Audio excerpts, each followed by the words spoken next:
Welcome to The Kitchen Table, a show dedicated to helping you escape diet culture, gain trust with food, honor your body, and live a brighter life. Hello, and welcome back to The Kitchen Table. I'm your host, Alicia Brown, and on today's episode, I want to talk about the gateway to body confidence that increases your self-esteem and helps you show up more fully in more areas of your life, being your health life, your relationships, your work life, and beyond. And I think so many today are looking for external sources of validation to feel more confident about themselves and in their bodies. We're looking for likes and follows on social media. We're looking for compliments. So many women are sharing more of themselves and more of their bodies and more promiscuous or scandalous photos on social media to see if they can get external validation from others to say, oh, you're looking so great. Nice photo. We're sharing more of ourselves. We're being more scandalous. We're comparing bodies on social media. This is all so super common. And it's because we're looking and so easily able to get that external source of validation. And we're all wanting that because we're all wanting to feel more confident. But in today's episode, I want to show you a different gateway to body confidence that doesn't rely on external sources of validation, but rather relies on your own sense of self-worth by having a healed relationship with your body. But before I get into the gateway to body confidence, I want to ask you right now, please hit subscribe on your phone. So right now, flip open Apple Podcasts or Spotify or wherever you're getting the show, hit the subscribe button. That way you won't miss an episode every Monday or Thursday here at the kitchen table. I have so been loving putting this podcast together for you. Everything is totally unpaid right now. I got no sponsorships. All of these episodes are just me wanting to provide what I believe is value to you, sharing the things that I know I have struggled with, things that my clients have struggled with, things that I've seen just women are struggling with in a whole in our society in regards to how we view, treat our bodies and in regards to our relationship with food as well. So any contribution that you have just by subscribing is a real gift. So thank you for that. And lastly, if you've gleaned anything from this show, please don't hesitate to screenshot and share this episode with somebody who you might think might benefit from hearing from this body confidence message. Okay, so I'm going to spill the beans just right away that the gateway to body confidence first comes through body respect. When we respect our bodies, we always feel more confident in our bodies. That is just a true statement that I've known through myself and my work with clients. Now, body respect, that might be a new conversation for you or a new thought to think about. How can I respect my body? If you're finding it hard to respect your body, we first have to come to terms with accepting our body. And if you find it hard to accept your body, you might have to practice a little bit more self-compassion for your body and how it is right now. Some people practice gratitude, other people practice self-compassion. How is your body the way that it is right now? And how can you treat that body with a bit more self-compassion? How can you offer yourself a bit more softness in regards to the relationship or thoughts or feelings that you have in regards to your body? One thing that really helps me offer self-compassion when I'm having a negative body image moment or a negative body thought, one thing that really helps me during that time where I'm facing major resistance with my body, when I'm not feeling confident at all, I'm feeling the opposite of confident when I'm feeling insecure about my body. One thing that really helps me that might help you as well, it has helped many of my clients, is to just know that you're not alone in feeling insecure about your body sometimes. Of course, this happens to all of us. Body confidence is not just like a bing, and now I'm confident and I don't have to worry about body confidence another day in my life. No, body confidence is a journey, especially if we're going through that journey, not looking for external sources of validation. That's fleeting. That doesn't stay. That doesn't stick. When we are going through our own journey, the deeper work of actually healing our relationship with our body, that takes more time, more work, more effort, more introspection.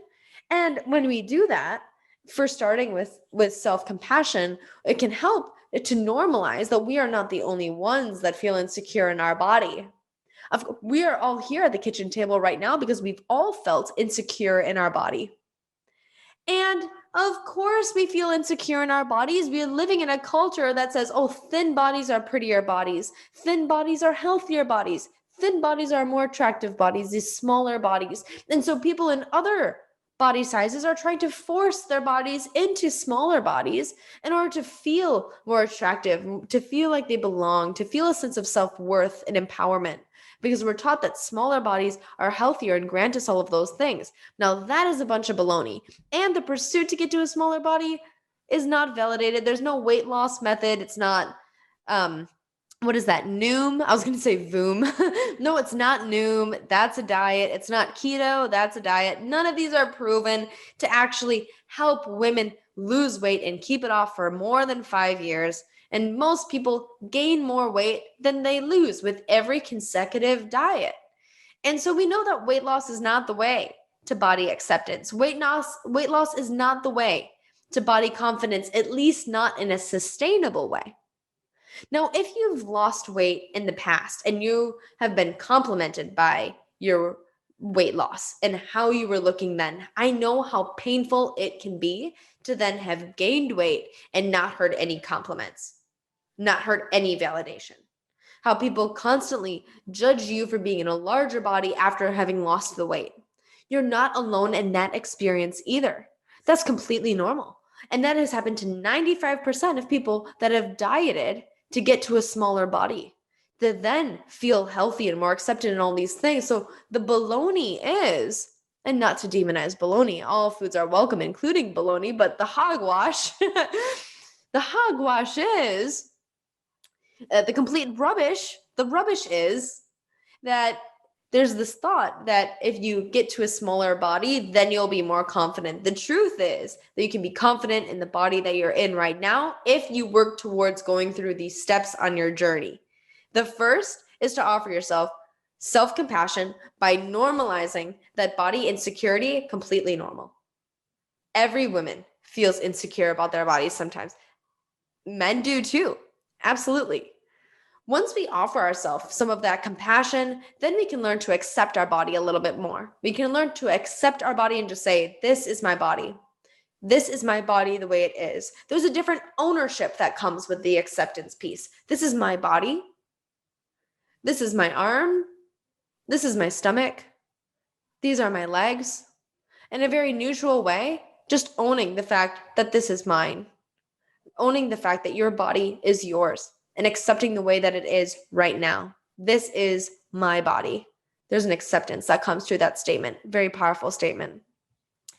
Once we accept our bodies, then we can really learn how to identify our needs and meet them. And when we do that, we show our bodies respect. I'm thirsty, I need water. I'm tired, I need sleep. I'm hungry, I need food. I go to the bathroom, so I go to the bathroom. Right? Identifying our body's needs and meeting them continually is us respecting our bodies. That builds body trust. That means that our body can trust that it knows that we can meet our own needs. It's a really powerful thing that helps us both in our relationship with our bodies and our relationship with food. Once we respect our bodies continually, our self-esteem increases. We become more confident in the bodies that we have because we know we can rely on our bodies through the trust that we've built with them. And that confidence is not the fleeting kind of confidence that we get from external sources of validation. That is a confidence that is deeper and more true to us that we can come back to even during the most difficult times in our life where we are rocked from our center, where we really don't feel confident in a lot of other things in life. We can come back home to our bodies because our bodies become a safe place for us, where we can return to feeling centered and grounded in our trusted relationship with our body. And that is where your confidence shines. And that has nothing to do with your appearance. That has nothing to do with the way you look. That has nothing to do with how other people perceive you and your body. That is your own confidence and the own worth and the trust that you've built in your body, knowing that you can meet its needs, knowing that you can respect it, knowing that you accept it, knowing that you're giving your body self-compassion in ways or during times when you're feeling a bit vulnerable in it, which is so common, right? And normalizing that experience, that can all build confidence, right? So that is the gateway to body confidence. That's not fleeting in the way that's looking for external sources of validation. If you're wanting to do the deeper work of discovering what body confidence means for you, start by offering yourself today a bit more compassion. Normalize the experience of feeling insecure in your body. Everybody feels insecure in their bodies sometimes. That's okay. How can we accept our body the way that it is right now? Really understanding that everybody has a hard time living in their bodies sometimes, that can help us just accept that, yeah, this is the way that it is. This is the way that it is right now. This is the body that I have right now. That's accepting it. Then we can respect it. We can say, okay, well, what does our body need? This is our body the way it is. How can we meet its needs? The more that we meet its needs and do on a regular basis, this is how we become more confident. That is the gateway to being more confident in your body. This will also help you in your relationship with food too. Meeting your needs means meeting your needs with food. Building trust with food, using food is a great way to build more body trust. When you're hungry, eat. When you're full, what does satisfaction feel like? Are you able to honor that fullness? Are you able to feed your body again when the hunger comes up again? Right? Just in the ways that you sleep, the ways that you eat, the ways that you maintain hygiene, right? And all of those things build body trust. All of those things are ways that you respect your bodies too. And by doing all of those things, inevitably, you will feel more confident in your body because you've treated your body with the respect that it deserves. That's all I have for you today. I hope this was a great episode for you. If you have any thoughts or comments to share, don't hesitate to send me a DM on Instagram. You can find me at aliciabrown.rdn on Instagram, at aliciabrown.rdn. Thank you so much for being here. Have a marvelous, marvelous day. I hope you can find ways of offering yourself a bit more self-compassion today and see if that leads to more acceptance, respect, and confidence. Enjoy the rest of the day. I will see you in a bomb episode I have lined up for Thursday's episode. So enjoy the day. Take care. Talk soon.